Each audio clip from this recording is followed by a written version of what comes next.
भारत के लिए नेपाल से एक अच्छी खबर आई है। यह खबर चीन के लिए काफी बुरी है।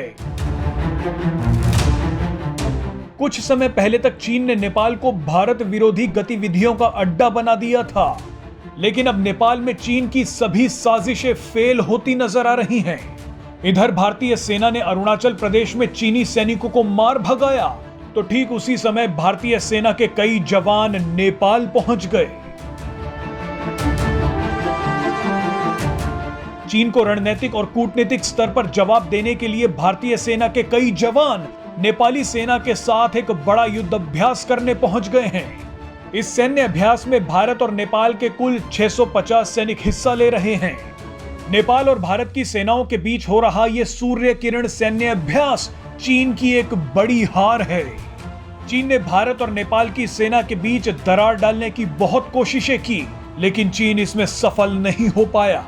चीन नेपाली सैनिकों में भारत के खिलाफ जहर भरता रहा, लेकिन अब भारतीय जवानों ने चीन को नेपाल से उखाड़ फेंका है। चीन ने नेपाल में अपनी जड़ें जमाने की भी खूब कोशिश की, लेकिन भारत ने चीन की वो सारी जड़ें ही काट दी।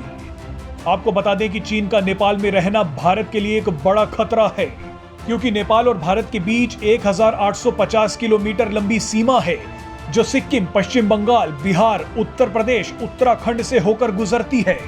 कुछ साल पहले तक जब नेपाल में वामपंथियों की सरकार थी, तो नेपाल ने चीन के प्रभाव में आकर अपने देश का नया नक्शा संसद से पास करवा लिया था।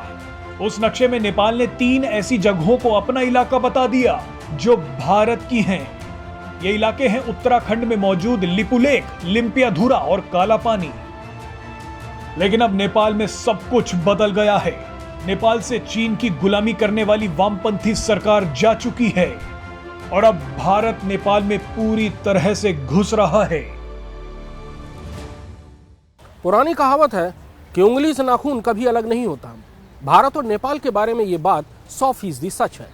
दोनों देशों के बीच सदियों पुराने धार्मिक, सांस्कृतिक, व्यापारिक और सामाजिक रिश्ते हैं, लेकिन दोनों देशों के बीच सैनिक रिश्ते भी उतने ही प्रगाढ़ हैं।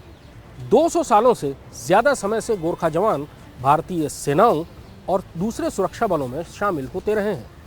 चीन को जाहिर है इन संबंधों से परेशानी है। वो नेपाल पर अपना प्रभाव जमाना चाहता है ताकि इस मोर्चे पर भी उसकी पहुंच सीधे भारतीय सीमा तक हो सके। 2 साल पहले जब नेपाल में कम्युनिस्ट सरकार थी, तो चीन को कुछ कामयाबी मिली भी। चीन ने उस समय नेपाल में भारतीय नागरिकों और भारतीय कंपनियों के कामकाज में हर तरह का अड़ंगा लगाया, लेकिन कम्युनिस्ट सरकार जाने के बाद हालात फिर पहले जैसे हो गए।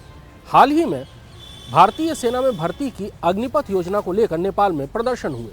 समझा जाता है कि ये प्रदर्शन भी चीन के इशारे पर वहां की कम्युनिस्ट पार्टियों ने किए थे, लेकिन अब भारत और नेपाल के रिश्ते फिर पहले जैसे हैं। इस समय जब लद्दाख से लेकर अरुणाचल तक भारत और चीन के सैनिक आमने सामने हैं, उसी समय भारतीय सैनिक नेपाल में गोरखा सैनिकों के साथ सैनिक अभ्यास कर रहे हैं।